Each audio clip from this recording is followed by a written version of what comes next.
La Cour pénale internationale CPI a confirmé mercredi 31 mars 2021 l'acquittement de l'ancien président ivoirien Laurent Gbagbo, reconnu non coupable de crimes contre l'humanité, et de Charles Blé Goudé, ex-chef du mouvement de jeunes patriotes. Les juges ont donc rejeté l'appel de Fatou Bensouda, un revers pour le procureur de la CPI qui quitte ses fonctions le 15 juin prochain.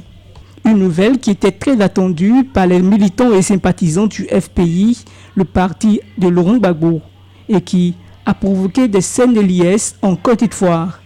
AbidjanTV.net s'est rendu à Sikoji, dans la commune de Yopougon, à Abidjan, dans le fief de l'ex-président Laurent Gbagbo.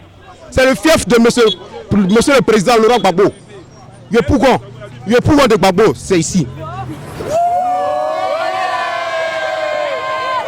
Non, mais acquitter, ce n'est qu'un juste retour. C'est même pas un événement, mais ça on attendait ça il y a longtemps. Nous on est clair qu'il est perdu à ce pays là, il va revenir. Le pouvoir là, ils vont faire tous les calculs sur lui, le pouvoir de Gbagbo. Là maintenant, à Bobo c'est pour RDA là, le pouvoir c'est pour FI. Nous tout le monde est content, Djoula, au Guéné, au BTO, tout le monde est content le pouvoir. Le pouvoir c'est pour Gbagbo, nous on est comme ça, on est démocrate. Peut-être Gbagbo c'est le socialiste. À le pouvoir avec peu d'argent, tout le monde s'attend, on vit dans le cours commun, on est content. Donc son retour là, ne voit pas comme une affaire de vengeance, non, là n'est pas le niveau. C'est un sentiment de joie pour moi. Voilà, donc après les élections, je pense que le président Alassane Ouattara devait acquitter tout le monde, parce que pour que la paix revienne au pays, chez moi c'était quand même c'est une grande joie. Voilà. C'est déjà un premier pas pour la réconciliation.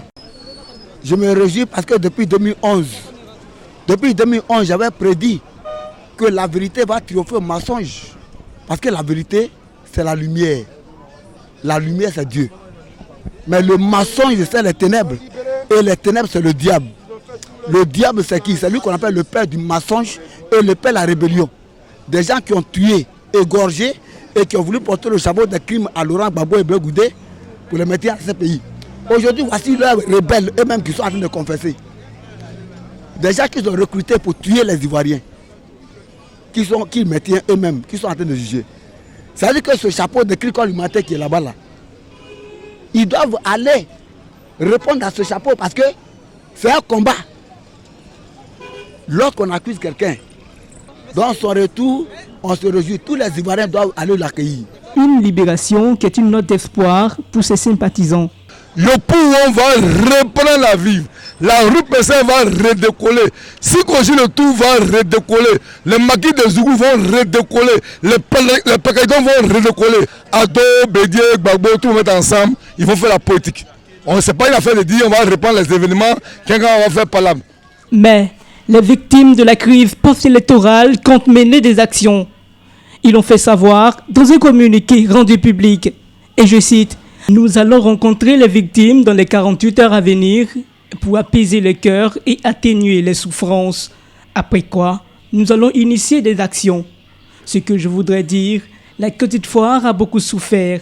L'impunité érigée en mode de gouvernance fait chacun de nous des futures victimes. » Rappelons que la chambre d'appel de la CPI a acquitté définitivement Laurent Gbagbo et Charles Blé Goudé, puis a autorisé leur retour sécurisé en Côte d'Ivoire.